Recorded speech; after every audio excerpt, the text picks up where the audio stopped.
Selamat pagi, selamat siang, selamat sore, dan selamat malam. Tergantung kapan Anda menonton acara ini. Selamat datang di Mojok Mentok, sebuah acara yang akan merangkum berita yang terjadi selama sepekan terakhir. Tentu saja dibawakan secara cerdas, tangkas, dan terengginas oleh saya sendiri, Agus Mulyadi. Sebagai host yang akan menemani Anda.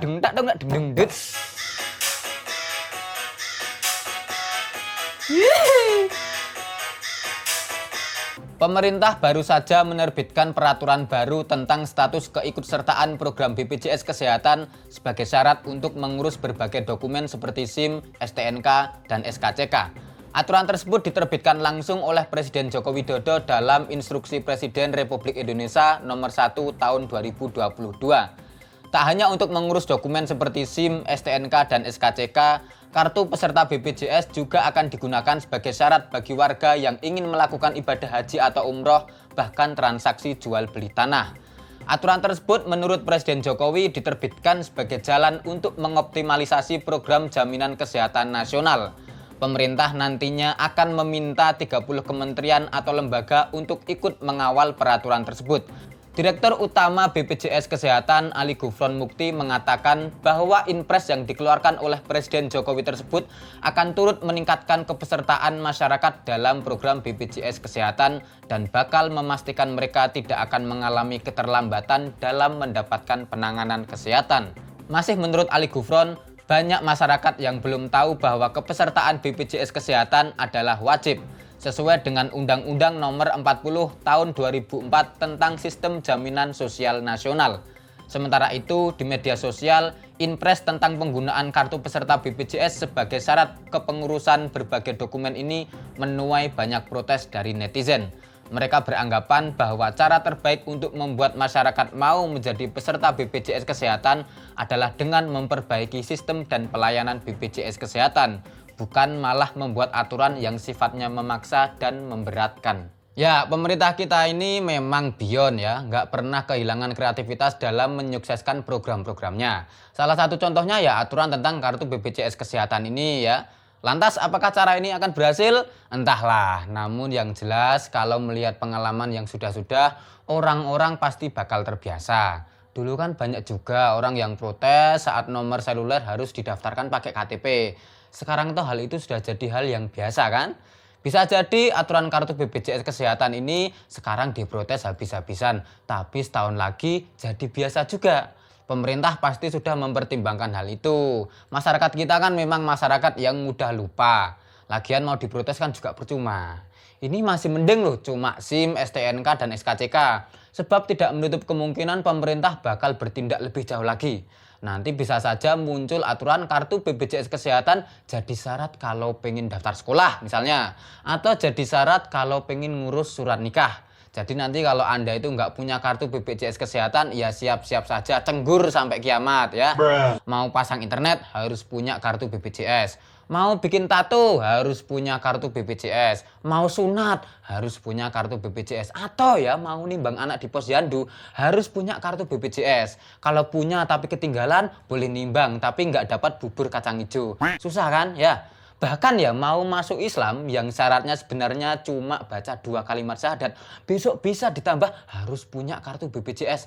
Bisa saja loh, wong Indonesia ya apa-apa bisa jadi kemungkinan. Itu Barack Obama itu cuma jadi presiden Amerika ya karena nggak punya kartu BPJS. Coba kalau beliau itu punya, pasti sudah jadi lurah Jatiwaringin itu.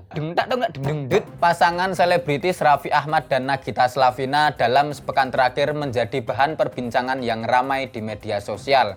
Pasalnya, mereka baru saja mendapatkan kado ulang tahun berupa unit ATM dari PT Bank Negara Indonesia atau BNI yang dipasang di lingkungan rumah mereka. Pemasangan unit ATM tersebut dilakukan pada tanggal 17 Februari 2022 lalu dan videonya diunggah di akun YouTube Rans Entertainment. Tak butuh waktu lama bagi video tersebut untuk viral. Menanggapi keramaian yang ada, Raffi Ahmad akhirnya buka suara. Ia mengatakan bahwa pemasangan ATM di lingkungan rumahnya tersebut merupakan gimmick marketing. Ia mengatakan bahwa Rans Entertainment memang menjalin kerjasama bisnis dengan BNI, di mana ia dan istrinya sudah menjadi semacam semi brand ambasadornya BNI. Ia juga memberikan klarifikasi bahwa pemasangan ATM tersebut bukan di rumah pribadinya, melainkan di area perkantoran Rans Entertainment. Sehingga ATM tersebut selain melayani kebutuhan transaksi karyawan Rans Entertainment, juga melayani kebutuhan transaksi bagi masyarakat sekitar. Hal tersebut senada dengan penjelasan Corporate Secretary BNI Muharram. Ia mengatakan bahwa pemasangan ATM BNI tersebut memang sudah masuk dalam rencana bisnis Bank BNI tahun 2022 dan merupakan relokasi ATM dari Alfamart Limo Cinere. Raffi Ahmad sendiri mengatakan bahwa karyawan yang bekerja di lini usaha Rans Entertainment memang jumlahnya sangat banyak. Totalnya mencapai 500 orang dan semuanya menggunakan BNI. Oke, dahsyat betul ya ini Raffi Ahmad dan Mbak Nagita Slavina ini ya. Bikin gimmick promosi bank dan langsung jadi trending topik. Terlepas dari banyaknya komentar negatif yang muncul, ya tak bisa dimungkiri bahwa engagement dan exposure bisnis yang datang dari gimmick pemasangan ATM BNI di lingkungan kantor Rans Entertainment ini cukup berhasil lah ya. Memang Raffi Ahmad dan Nagita Slavina ini bukan sosok biasa. Apa saja yang hadir dari kanal YouTube dan akun media sosial mereka nyaris selalu sukses menjadi sorotan ya. Polemik ATM BNI ini menjadi contoh nyata betapa pasangan ini bukan sekedar selebritis, namun juga perintis peradaban ya. Andara Residen ini kelihatannya sudah layak lah disejajarkan dengan Cikeas, Ciganjur, atau malah Cendana loh. Sekarang ATM. Besok pasti akan berdiri bangunan-bangunan lain di lingkungan rumah Raffi Ahmad dan Nagita Slavina ya. Bisa pom bensin, dealer Tosa, gedung bioskop, apalagi kopi Janji Jiwa, garasi bis PO Haryanto, atau apa klinik Sangkal Putung, Masjid Agung, kantor pos, sampai kantor Dukcapil ya. Kalau perlu ya halaman rumah Raffi Ahmad ini dijadikan sebagai titik 0 km, ini bisa aja. Makanya jangan kaget kalau bulan depan ini Dinas Perhubungan akan pasang lampu merah di jalan depan rumah Raffi Ahmad, lengkap dengan baliho kepak sayap kebangsaan dan manusia silvernya. Pemerintah Belanda melalui Perdana Menteri Belanda Mark Rutte mengumumkan permintaan maaf secara resmi kepada Indonesia atas tindakan kekerasan yang dilakukan oleh militer Belanda pada masa Perang Kemerdekaan 1945 sampai 1949. Permintaan maaf tersebut disampaikan Rutte pada konferensi pers di Brussel pada Kamis 17 Februari 2022 lalu. Hal tersebut merupakan tindak lanjut atas temuan sebuah penelitian sejarah yang memang menyatakan bahwa Belanda menggunakan kekerasan demi merebut kembali wilayah bekas jajahannya itu. Upaya tersebut dilakukan Belanda setelah Perang Dunia II berakhir. Kekerasan tersebut dibiarkan terjadi baik dari sisi hukum, militer, dan yudisial. Kami harus menerima fakta yang memalukan. Saya meminta maaf yang sebesar-besarnya kepada rakyat Indonesia hari ini atas nama pemerintah Belanda. Begitu ujar Rutte.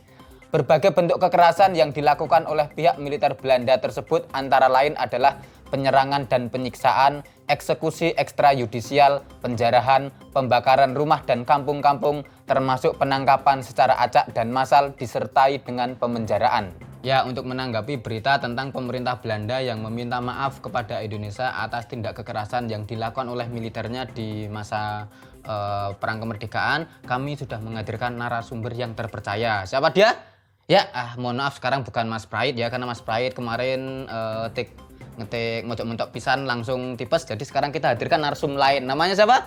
Ya, Heri. Jadi Mas Heri ini adalah juga warga negara Kesatuan Yanto Aquarium. Kita akan tanya-tanya tentang pemerintah Belanda yang meminta maaf pada Indonesia. Halo, selamat pagi, selamat siang, selamat sore, selamat malam Mas Heri.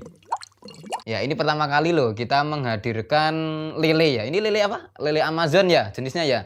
Siap menggantikan Mas Prayit. Mas, itu kan tadi ada berita soal pemerintah Belanda minta maaf. Kalau menurut panjenengan gimana Mas langkah dari pemerintah Belanda yang meminta maaf pada Indonesia ini?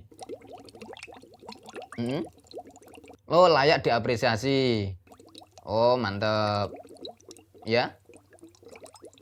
Oh, hidup itu memang harus saling memaafkan dan saling minta maaf. Loh, kok kelihatan jenengan malah lebih bijak ketimbang si Prayit, si Cupang itu ya? Oh, karena memang panjenengan dari kecil sudah dididik untuk terus minta maaf. Oh, siap. Apa? Bahkan sebelum berbuat salah sudah minta maaf dulu. Wah, mantep banget. Saya makin sadar ini jenengan lebih punya sopan santun yang besar. Kalau boleh tahu alasannya apa, Mas? Oh, karena klan lele sudah ditakdirkan sebagai makhluk yang harus menerima keadaan gitu ya. Oh, distigmakan dengan jumbleng kemudian menjadi konsumsi manusia sehingga sudah menerima seluruh keadaan dan pasrah gitu ya. Oh, siap. Beda dengan cupang kayak Prayit gitu ya yang memang lahir untuk dididik untuk terus berkelahi, fighting, fighting, fighting gitu ya. Nggak pernah ada kata minta maaf dalam kamus hidup mereka gitu ya. Oke, siap, siap. Oke, terima kasih Mas Heri. Ya, itulah obrolan saya bersama Heri ya badalnya Mas Prayit dalam membahas tentang pemerintah Belanda yang meminta maaf gitu ya. Obrolan saya bersama Mas Heri ya, Heri harus Heri gitu ya, R-nya harus Heri gitu ya.